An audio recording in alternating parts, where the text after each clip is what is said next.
скоростного поедания клёцок мы отказались. Все-таки это немножко не по-белорусски. Чтобы вот запихивать себя со страшной скоростью, ну, это не эстетично все-таки. И нехорошо, и как-то даже неуважительно к клёцкам, я считаю. Пускай так едят гамбургеры, хот-доги. Мы будем делать так, как нам нравится, так, как мы хотим. Спасибо Владимиру, что он согласился приехать из Полоцка. Он официальный рекордсмен. Пока он, да, он 7 лет уже официальный рекордсмен Беларуси по поеданию клёцок. 3, 2, 1, начали! Господа, приятного, поехали, ребята!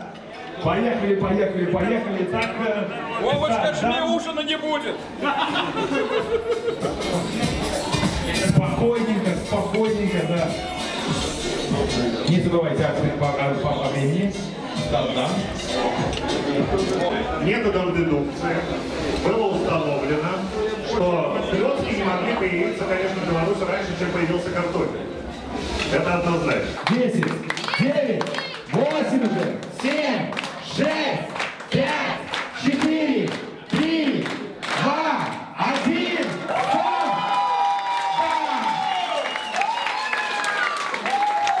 Время всегда, господа, да.